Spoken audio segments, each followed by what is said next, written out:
Alhamdulillah, salatu wassalamu ala Rasulillah Sayyidina Muhammad bin Abdillah, la haula wala quwata illa billah. Kita masih melanjut di kitab Ihya Ulumuddin, masih di Kitabul Ilm, di bab kedua tentang ilmu yang terpuji dan tercela. Dan di pasal kedua juga tentang ilmu fardu kifayah. Pembahasan ilmu fardu kifayah ini panjang. Terakhir beliau membahas tentang ilmu kalam. Kalau ada orang tanya, kenapa kok jenengan antum wahai Imam Ghazali kok tidak bahas ilmu kalam sama filsafat? Maka sudah jelaskan bahwa filsafat itu bukan ilmu sendiri, tapi rumpun dari beberapa ilmu. Yang itu masing-masing ada hukumnya, ilmu hisab dan sebagainya. Sama ada batas hisab yang wajar, maka itu dibolehkan. Tapi yang tidak boleh itu ilahiyat, bicara tentang Tuhan tapi ngawur, hanya mengandalkan rasio belaka, itu tidak bisa. Ilahiyat, juga tobiiyat, ilmu-ilmu alam yang kemudian itu mempengaruhi keyakinan umpama tentang Allah SWT, umpama seperti tentang para filosof yang berkeyakinan tentang kodimnya alam ini. Nah, itu jelas kufur. Salah satu penyebab kufurnya filosof kata para ilmu kalam, yaitu diantaranya adalah itu, meyakini kekodiman alam. Meskipun berkilah para filosof, kodimnya alam tidak seperti kodimnya Allah, kata dia. Dia percaya Allah, Ya, filosof Islam ya percaya Allah. Al-Kindi Farabi Muslim. Cuma dia berfilsafat. Karena katanya dia kalau alam itu tidak kodim, Allah nganggur, kata dia. Lah iya. Berarti kan Allah sendirian, tidak ada alam ini, kata dia, Allah nganggur aja. Jadi yang bilang alam kodim ini bukan filsafat? Bukan. Ya termasuk itu. Cuma kan bedanya kalau filosof Islam itu percaya Allah, dia Muslim. Dia Kindi, Al-Farabi, Ibnu Sina. Mereka Muslim mengakui. Cuma dengan pemikiran-pemikiran mereka yang terlalu berani dari pemikiran aklani mereka, sehingga terkadang nerobos daripada beberapa rambu-rambu di dalam Islam. Nah, itulah kenapa Pak Imam Ghazali mengharapkan ada filsafat di sini, gitu. Ya kan? Bahkan dicap kufur kalau sampai menerobos akidah yang dasar. Kalau tidak menerobos akidah yang dasar, ya cuma ahlu bid'ah saja, tidak sampai kafir. Ya. Kemudian seperti pendapat mereka, hasil panjang. Jadi kalau saya buka, takutnya tambah ragu nanti. Karena filsafat itu pintar ngomong. Kelihatannya benar, padahal salah. Untuk mengetahui kesalahannya. Makanya di situ nanti di bab sendiri ilmu kalam di qawaid, Imam Ghazali tidak sependapat bahwa ilmu kalam itu kalau dibuka begitu saja. Kenapa? Karena itu tadi. Orang kalau ingin membantah dengan ilmu kalam itu, membantah penyimpangan pada filosof, dia mau tidak mau harus mengemukakan dulu bid'ahnya baru dibantah. Lah mengemukakan bid'ahnya kalau itu sampai dikonsumsi awam, itu khawatirnya orang awam menganggap itu benar. Karena ada logical fallacy, ada kesalahan logik, kesalahan berpikir di situ. Itu yang kemudian nanti dikhawatirkan kalau konsumsi awam, itu khawatirnya di situ. Dianggap sebagai sebuah kebenaran. Kemudian setelah membahas filsafat, maka Imam Ghazali menegaskan lagi bahwa ilmu kalam itu sebatas menjaga akidahnya orang awam dari serangan-serangan orang yang musyakkik, orang-orang yang membuat keraguan-keraguan pada akidahnya orang awam. Nah, yang jaga, tugas yang menjaga itu, yang jawab-jawabi subhat-subhat itu ahli ilmu kalam. Maka disamakan sama Imam Ghazali dengan militer polisi yang menjaga jalan amannya jalan haji. Gitu. Nah, kalau dia cuma menjaga jalan haji atau tidak ikut haji, ya dapatnya cuma itu. Ilmu kalam cuma sekedar mutakallim, cuma sekedar belajar ilmu kalam saja, dan ngelakoni, ya, lebih ibadah sebagainya, ya sudah sebatas itu dia. Ya, tidak bertasawuf, tidak, ya, sebagainya. Nah, kemudian di situ timbal pertanyaan, akan dikatakan oleh Imam Ghazali, fali alimul mutakallim haddau binaddi. Hendaknya orang ahli ilmu kalam mengerti batasan dia dari agama. Bahwasanya posisi dia tidak lebih dari posisi penjaga keamanan dari jalur orang yang mau berhaji. Ibaratnya manusia ini mau menuju pada Allah, itu diibaratkan orang menuju ke haji. Ingin menuju kepada Allah dengan ibadah dan sebagainya. Kalau mereka terkontaminasi oleh para pembegal akidah, daripada orang yang ahli filsafat tadi merusak akidahnya umat, nggak ada yang jaga. Nah, ini bahaya akidahnya orang awam, sehingga bagaimana mau sampai ke Allah? Wong dibegal akidahnya. Gimana mau sampai ke haji ke Baitullah? Wong dibegal di tengah jalan karena tidak dijaga oleh tentara. Nah, jadi posisinya ahli alam itu tidak lebih, kata Imam Ghazali, seperti posisi penjaga keamanan orang yang mau ke haji.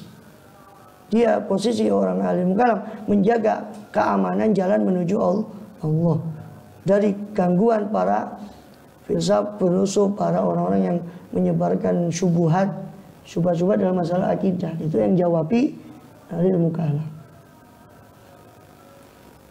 Wa in qulta, maka apabila kamu katakan qad radakta hadal mutakallim bi hirasati aqidatil awam, kau sudah mengembalikan wahai Ghazali haddal mutakallim, batasannya orang alim kalam kepada hirasati aqidatil awam, menjaga akidahnya orang awam, antaswisil mubtadi'ah, dari gangguan ahli bid'ah.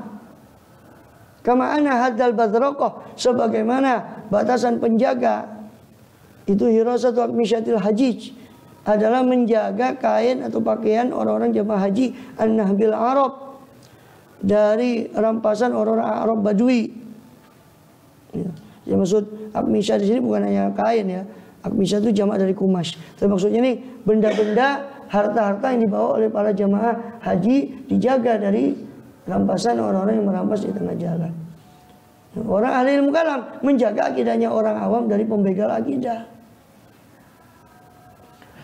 Nah, maka diprotes sama orang. Kalau kamu berkata kepada saya, kamu kok gitu amat, kok masa orang ahli ilmu kalam kamu samakan cuma sebatas orang yang menjaga akidahnya orang awam. Waradata hadal faqih ila qanun, dan kau kembalikan batasannya orang ahli fikih kepada menjaga konun, undang-undang, hukum. Alladzi bi yakufu sultan syarabati alil udwan, yang mana dengan undang-undang itu yakufu sultan, para pemerintah penguasa bisa mencegah keburukan ba'di ahli udwan, sebagian orang yang zalim, an ba'di dari sebagian yang lain.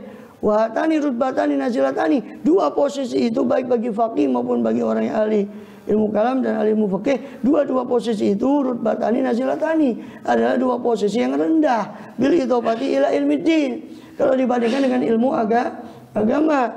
Wa ulamaul ummah al masyhur, sedangkan ulama umat yang masyhurun, yang mereka masyhur bil fadl, dengan keutamaan, humul fuqaha wal mutakallimun, adalah para ahli fikih dan ahli kalam. Ulama yang masyhur Abu Hasan Asy'ari, Abu Mansur Maturidi, empat imam itu, Imam Malik, Abu Hanifah, Imam Syafi'i, Imam Ahmad. Mereka yang masyhur adalah ahli ilmu kalam dan ahli ilmu fikih. Kok kamu katakan mereka cuma jaga akidahnya dan fikihnya orang awam? Gimana? Kan itu rendah sekali, katanya. Ya. Kemudian wahum afdalul khalqi indallahi ta'ala, padahal mereka para imam yang masyhur tadi, Abu Mansur dan sebagainya, Maturidi, Al-Syarif, itu mereka adalah orang yang paling afdal di sisi Allah. Fakaifa tanzilu darajatil hadil manzilah, bagaimana kau turunkan derajat mereka, tunzil, kau posisikan derajat mereka ke ila hadil manzilah, kepada manzilah ini, kedudukan yang safilah, yang rendah, bil idhofah ila ilmi din, jika disandarkan pada ilmu agama. Fa'lam, ketahuilah, anna man arabal aku birijal harufi matahatid dhalal. Ketahuilah bahwa siapa orang yang mengenali kebenaran hanya dengan orang atau tokohnya, dia akan haroh, akan bingung dalam mata hati dhalal, dalam padang kesesatan. Haro bingung, haro yahiru, hayran, heran, hayran. Dan bahasa Indonesia jadi heran, itu artinya bingung. Itu masdar dari haro, yahiru, hayran, bingung, haro. Orang yang hanya mengenal kebenaran cuma dengan tokohnya, tokoh-tokoh atau nama orang, dia akan bingung dalam padang kesesatan. Fa'rifil haqqo, kenalilah kebenaran, ta'rif ahlah. Dengan begitu kau akan mengenal siapa ahli kebenaran itu. In kunta salikan thoriqal haqi, kalau kau meniti jalan kebenaran. Matahat padang. Matahat itu asalnya tahayatihu, itu artinya tersesat. Padang gurun yang luas, orang Arab bilang itu tih. Tih itu padang gurun yang luas, itu tih. Disebut tih karena orang bakal tersesat di situ. Dari fi'ilnya tahayatihu, taihan. Taihan itu bisa maknanya sesat, tersesat, atau sombong. Ya. Tih. Matahat dari kata matahatun itu isim makan, tempat orang taha. Mim kan isim makan, maf'alun. Tempat orang tersesat. Nah, itu diartikan padang yang luas. Ya. Haro fihi matahatid dolal. Oh haroro. Haroro panas, Pak.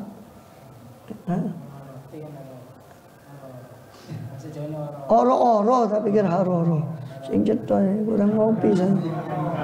Oro-oro masyari oro-oro. Oro-oro dawa apa oro-oro? Ya oro-rombo. Oro-rombo di Pasuruan, oro-oro dawa di Malang sana. Ya. Itu rumah sakit Saiful Anwar itu Roro Dawo. Rorombo, Rombo sana. Temannya Hasan Sohibang. Yang pijat itu Rorombo. Matahat itu padang yang luas. Siapa orang yang mengenali kebenaran cuma karena tokohnya, dia akan tersesat. Fa'rifil haqqo ta'rif ahlah, kenali kebenaran. Wa in qanita bit taqlid, tapi kalau kamu puas dengan taklid, wa nadhari ila mastuhira, dan memandang kepada apa yang terkenal, tersohor, min darajatil fadli, daripada ke derajat keutamaan bainan antara manusia, fala taqul ani sahabah wa ulu mansibihim, maka jangan kau lalai daripada sahabat dan tingginya kedudukan mereka. Faqad ajma'al ladzina arradta bi dzikrim, dan sungguh telah bersepakat siapa orang yang kau arota, yang kau singgung dengan penyebutan mereka, ala taqaddumim, bersepakat atas apa? Atas pendahuluan sahabat. Mereka pasti sepakat sahabat itu nomor satu setelah Rasulullah. Wa annahum la yudriku bidin sya'wum wa la yashaqu kubarum, dan bahwasanya mereka la yudrak, para sahabat itu la yudraku, tidak bisa dijangkau dalam agama sya'wum, puncak mereka, wa la yashaqu kubarum, dan tidak bisa dibelah di kubarum apa? Gubar, jejak mereka tidak bisa dihapus. Gubar itu asal mananya kan pasir, debu. Tidak bisa dihapus jejak mereka. Hingga bisa diingkari jasa mereka dalam agama para sahabat itu. Kemampuan mereka dalam agama tidak bisa diingkari sebab mereka langsung melihat wahyu. Walam yakun taqaddumil kalam fikih, tapi lam yakun tidak ada pendahuluan sahabat itu dengan ilmu kalam atau ilmu fikih, bal bi ilmil akhirah wasuluki thariqiyah, tetapi dengan ilmu akhirat dan meniti jalan akhirat. Wa ma fadala Abu Bakrin radhiyallahu anhu an-nasa bi qadri salatin wa qadri siyamin, dan tidaklah mengungguli siapa Abu Bakar Siddiq radhiyallahu anhu kepada manusia semua dengan banyaknya salat beliau, tidak juga dengan banyaknya puasa beliau, tidak juga dengan banyaknya riwayat bi qadri riwayatin, riwayat hadis beliau, wa fatwa wa kalam, tidak juga dengan banyaknya fatwa atau ilmu kalam beliau, walakin bisya'in wa qara fi sadri, akan tapi karena sesuatu yang bertengger pada dadanya, sebenarnya diriwayatkan oleh Rasulullah SAW. Kama syahida lahu Sayyidul Bashar sallallahu alaihi wasallam, bagaimana riwayat di Nawajidul Usul. Faliyakun hirsuka fi talabi dzalika sir, maka hendaknya ada hirsuka, semangatmu dalam mencari rahasia itu. Rahasia yang membuat para sahabat itu mulia di sisi Allah, dan mereka para ulama ahli batin sepakat bahwa para sahabat bukan mulia karena mereka banyak fatwanya, bukan mereka mulia karena banyak fikih atau kalamnya, tapi karena kalbunya itu. Maka carilah sir itu. Bahwa jawrun nabis, itulah mutiara yang nabis, ya, itulah mutiara yang indah, ya. Mutiara yang indah.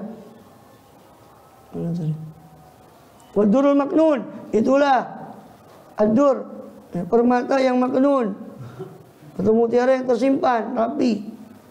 Sir itu tadi dalam hati seorang mukmin. Wadaan kama lain, jawar itu lebih ke batu mulia. Jawar itu permata, dur itu lebih ke mutiara yang ada di laut, itu dur. Durul maknun, permata yang indah dan mutiara yang tersimpan. Wada'an kama tatabaku aktsarun nas, tinggalkan darimu apa yang bersepakat kebanyakan manusia ala tafkhimihi, untuk memuliakannya, wa ta'zimi dan mengagungkannya, li asbabin wa dawain, karena sebab-sebab dan pendorong-pendorong, yatulu tafsiluha, yang panjang perinciannya. Jadi tinggalkanlah apa yang disepakati orang sebagai kemuliaan, bahwa mulia itu orang yang hafal sekian, orang yang bisa memberi fatwa itu yang mulia. Itu kan menurut pandangan orang awam. Menurut orang khawas khusus, yang mulia itu adalah masalah hati itu, ya kan? Bukan masalah fikih. Bukan fikih tidak penting, jangan salah paham loh ya. Engkau mau hati sing penting hati, ya ndasmu. Ya.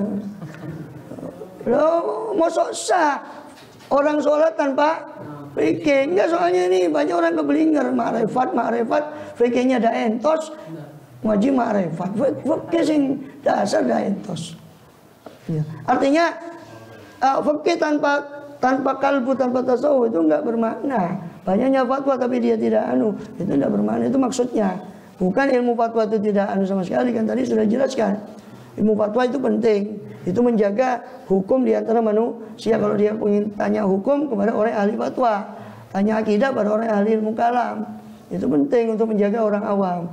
Tapi kalau cuma itu, dan memang yang tersohor kebetulan yang ahli kalam di sisi orang awam, yang tersohor itu yang ahli fikih sama ahli kalam. Padahal sahabat, kata beliau, tersohor itu bukan karena banyak fatwanya, bukan, tapi karena apa yang ada pada hati mereka. Maka tinggalkan apa yang disepakati oleh manusia untuk dimuliakan. Manusia bersepakat untuk memuliakan orang yang bisa fatwa, bisa Bahkan lebih celaka lagi zaman ini. Orang tidak ngerti fikih, tidak ngerti kalam, pokok ceramah bagus ceramahnya, itu dipanggil ulama. Ini celaka, lebih celaka lagi. Akhirnya ditanyai orang nggak punya ilmu, nggak dijawab. Tidak mungkin. Nah, itu lebih parah lagi sekarang. Ulama itu nggak gampang itu, alim itu orang yang betul-betul menguasai ilmu.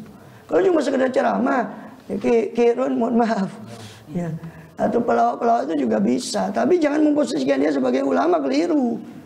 Juru apalah, juru orator bolehlah. Jangan menyebut dia ulama, itu penyesatan orang awam itu nanti. Ya, kan hanya bahasa Indonesia kan sudah, di bahasa Indonesia itu sudah agak ulama itu sedikit bisa disebut ustad, ulama. Ya. Bilang dai ya boleh lah. Dai pun kalau mau lihat hakikat si dai nggak masuk juga.